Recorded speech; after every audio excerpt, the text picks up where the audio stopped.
कुलदीप कुमार जी, और आप अजय आलोक की बातों पर भी जवाब देना चाह रहे थे। उसके बाद आ रही हूं शहजाद जी आपके पास। कुलदीप जी। चित्रा जी, चंदन रेड्डी जो हैं, उन्होंने अपने मेडिकल रिपोर्ट में उनके आया है कि ईडी के अफसरों ने उनको इतना पीटा कि उनके सुनने की शक्ति चली गई। और जब पत्रकारों ने, डॉक्टरों ने उनसे पूछा कि क्या हुआ, तो उन्होंने बताया कि मुझ पर केजरीवाल जी का नाम लेने का दबाव डाला जा रहा था। और आप ईडी और सीबीआई की बात कर रहे हो, अभी तो अमित शाह जी ने कुछ दिन पहले कहा था कि उनसे दबाव देकर नरेंद्र मोदी का नाम लेने के लिए दबाव बनाया जा रहा था उनके ऊपर। तो आज वैसे ही इन गवाहों पर, मनीष सिसोदिया जी पर, सब पे एक ही दबाव है, आप कैसे भी करके केजरीवाल जी का नाम लो, क्योंकि नरेंद्र मोदी जी को पता है कि अगर भाजपा का कोई अंत कर सकता है तो वो अरविंद केजरीवाल हैं। लेकिन मैं कह सकता हूं कि जैसे कंस ने उनको पता था कि उनका काल वही बनेंगे श्री कृष्ण, और उन्होंने खूब दबाने की कोशिश करी लेकिन वो दबा नहीं पाए थे। तो मैं कहना चाहता हूं भाजपा वालों को कि आप कितनी कोशिश कर लो, अरविंद केजरीवाल वो शख्सियत है, वो शख्स है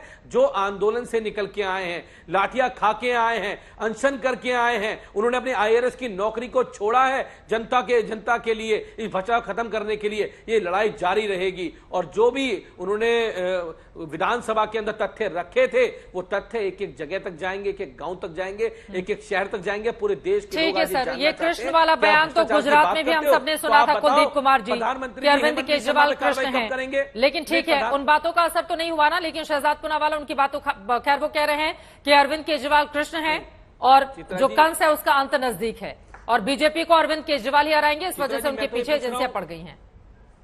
बोलिए शहजाद। मैंने किसी के बीच में नहीं बोला, उम्मीद है कि मेरे बीच में कोई बीच में बोलेगा। कौन कंस है और कौन भ्रष्टाचार का रावण है वो तो भली भांति लोग समझ रहे हैं। मैं सिर्फ 2-3 सवाल पूछना चाहता हूँ। इन्होंने अच्छा किया, उन्होंने अपनी यात्रा की बात बताई। यात्रा जब शुरू हुई तब यात्रा के समय एक स्टेटमेंट इन्होंने दिया था, सुनिएगा, क्योंकि कहा जाता है हम टारगेटिंग कर रहे हैं।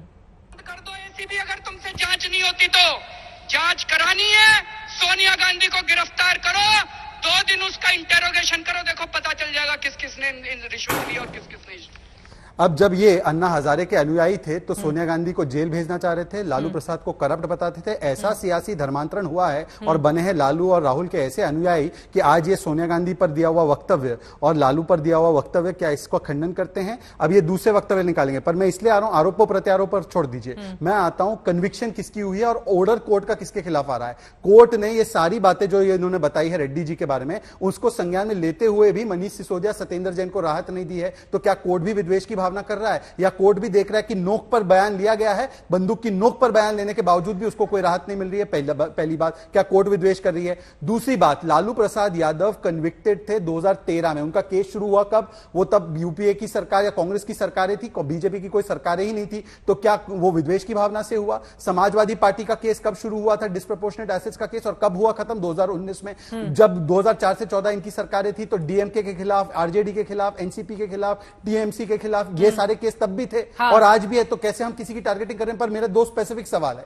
पहले सवाल का जवाब है कि क्या अगर ये भ्रष्टाचार के खिलाफ कटिबद्ध है, जैसे यात्रा की शुरुआत में थे, और तब तो कोई कोर्ट ऑर्डर नहीं था, सबको भ्रष्ट बोलते थे, जेल में डालते थे। आज लालू तो 4 बार कन्विक्ट हुए, क्या लालू करप्ट है? Point number 1। Point number 2, Sonia Gandhi के विषय में जो स्टेटमेंट दिया कि तब सीबीआई काम ठीक से नहीं कर रही थी और जेल में जाना चाहिए, आज जब उन पर कार्रवाई हो रही है, तो क्या अरविंद केजरीवाल केवल अपनी सहूलियत के लिए, क्योंकि उन्होंने खुद भ्रष्टाचार किया है, आज उन भ्रष्टाचारियों के साथ खड़े हो गए? इसका प्रमाण नहीं है क्या?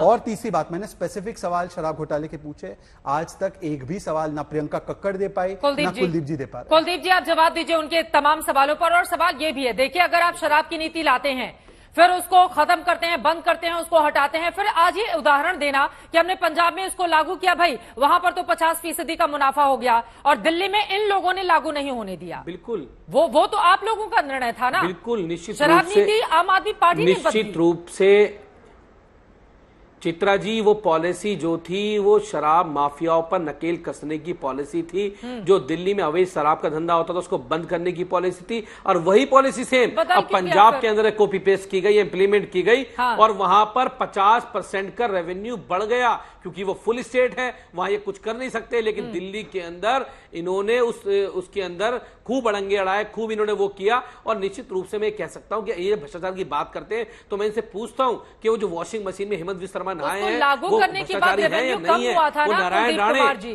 वो उसको लागू करने के बाद दिल्ली का रेवेन्यू कम हो गया था ना, और फिर तो साठगांठ के आरोप लगे थे। आप कह रहे हैं पंजाब चूंकि फुल स्टेट है वहां लागू कर दिया, दिल्ली में इसलिए क्योंकि ये फुल स्टेट नहीं है, इस वजह से यहाँ पर नुकसान हुआ, बीजेपी ने अड़ंगा लगाया। पंजाब में किसी वेंडर को धमकाया नहीं गया ना वापस लेने के लिए। हाँ। किसी को रोका नहीं गया ना पंजाब के अंदर। वहां धमकाने वाला कोई लेफ्टिनेंट गवर्नर नहीं था, या धमकाया गया, उन्हें डराया गया। उन लोगों ने शॉप नहीं खोली, उन्होंने बंद कर दी। बहुत सारे उसमें इश्यूज थे। लेकिन मैं कह रहा हूं कि भ्रष्टाचार की बात करते हैं तो ये हेमंत शर्मा का नाम क्यों भूल जाते हैं, ये शुभेंदु अधिकारी का नाम क्यों भूल जाते हैं, वहां ईडी और सीबीआई क्यों नहीं जाती है, वो नारायण राणे का नाम क्यों भूल जाते हैं। रात रात को जो खोखा में बैठ के 50 खोखा में इनके एमएलए खरीदे जाते हैं, उसके ऊपर सीबीआई जांच क्यों नहीं करती है, ईडी जांच क्यों नहीं करती है। लेकिन हाँ, कोई कह देगा तो वहां सीबीआई जांच करेगी, ईडी जांच करेगी। कर्नाटक में भाजपा के एमएलए के 8 करोड़ रुपए पकड़े गए, वहां तो कोई सीबीआई जांच नहीं कर रही है अभी तक। और सतपाल मलिक तो इन्हीं के व्यक्ति हैं, 3-3 बार इन्होंने उनको गवर्नर बनाया है। उनकी बात पे कब संज्ञान लेंगे, उस पर कब जांच कराएंगे, वहां कब सीबीआई जाएगी, कब ईडी जाएगी। वहां ईडी सीबीआई नहीं जाएगी, सीबीआई ईडी केवल अरविंद केजरीवाल जी के यहां जाएगी, क्योंकि भाजपा वालों को पता है कि अरविंद केजरीवाल जी के साथ देश के लोगों का समर्थन जुड़ रहा है। लोग उनके मॉडल को पसंद कर रहे हैं, जो दिल्ली के अंदर पानी का, बिजली का, शिक्षा का, स्वास्थ्य का मॉडल था, जो आज गरीब का बच्चा सपना देख पाता है कि आईएएस आईपीएस बन पाएगा। वो सपना जगह जगह पहुंच रहा है, उसको आज हर स्टेट मांगता है। अलग अलग इन्होंने आरोप लगाए, एक के बाद एक मैं उसका जवाब देता हूं। पहले तो इन्हीं की सरकार का, ये दिल्ली सरकार का आरटीआई है कि कैसे 1800 करोड़ का नुकसान हुआ नई रेवेन्यू पॉलिसी की, नई एक्साइज पॉलिसी की वजह से,